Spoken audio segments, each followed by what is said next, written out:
Swayam Prabha. Digital India. Educated India.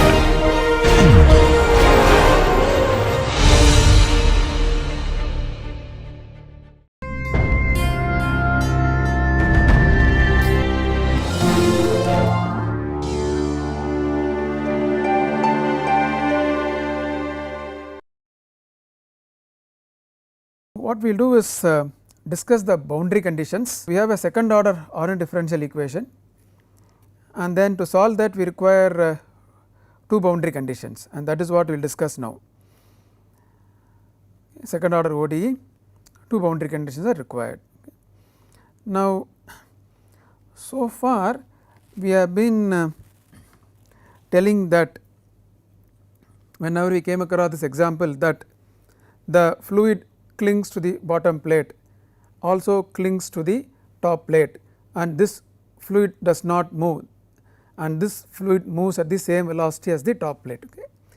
So far purposely I have not used a very formal terminology, we used a very little informal terminology saying that it clings. Okay. What is a formal terminology? It is called as no slip condition. Okay. What is the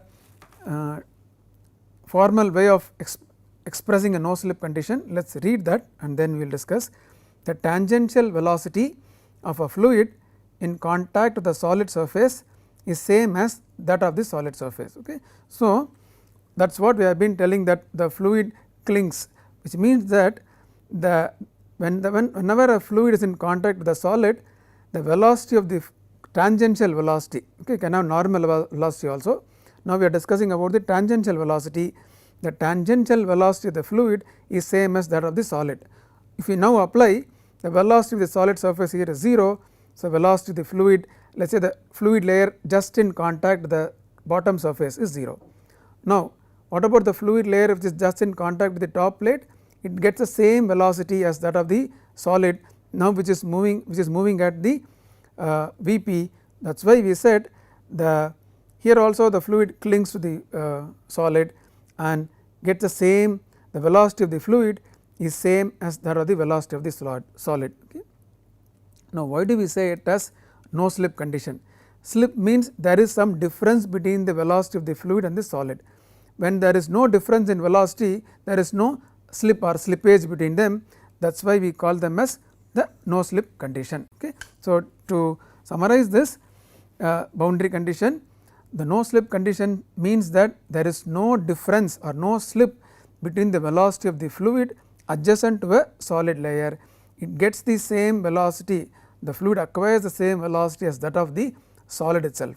If it is stationary, fluid has no velocity. If it is moving, fluid also moves along with the same velocity. Okay. So, now once this is clear, then we can write down the condition for Vx at the bottom plate which is fixed, Vx is equal to 0. What is the value of y? Y is equal to 0, that is at this point. Okay. Fine. And at the top plate which is moving, what is the velocity? It is moving at Vp, which we have set. So, what is the velocity of the topmost fluid layer? That velocity is Vp. What is the value of y? The y coordinate is h. Okay. So, these two are the boundary conditions written based on no slip condition. What are they? At the bottom plate the velocity is 0. So, velocity of fluid is also equal to 0. At the top plate the plate is moving, so velocity of the fluid is same as velocity of the plate, and at the bottom plate y equal to 0, at the top plate y equal to h.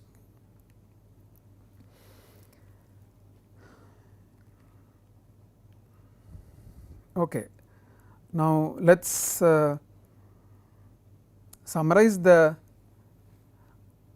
differential equation along with the boundary conditions. Now, I would like to mention that physics stops here, maths starts here. So far we have arrived at this equation based on the Navier-Stokes equation, which represents conservation of linear momentum, and then based on the no slip condition we wrote these boundary conditions. Also like to mention the no slip condition is an experimental observation. We can't prove the derive the no slip condition. Experimentally it is observed that the velocity of the fluid in contact with the solid is same as the velocity of the solid. So, it is experimentally observed that the velocity of the fluid is same as that of the velocity of solid.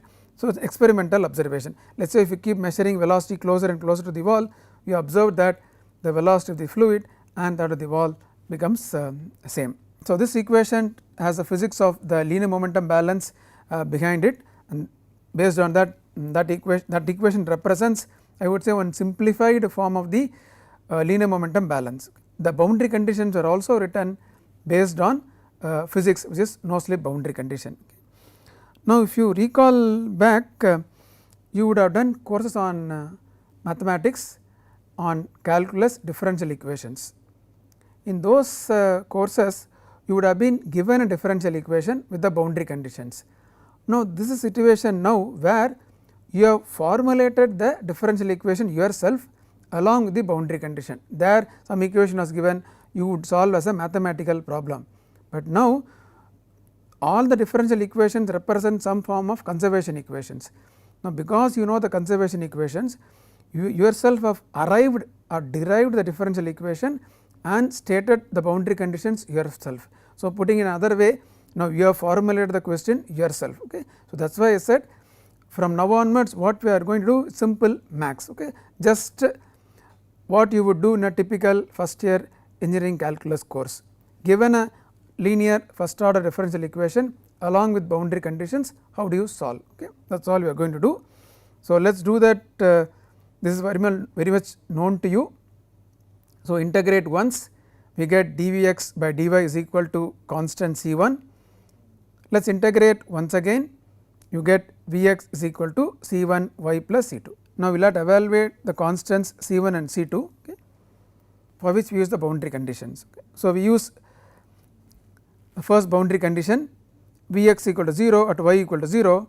So, if we substitute in this equation, you will get C2 equal to 0. Okay. This of course, certainly would have done several times in your calculus course.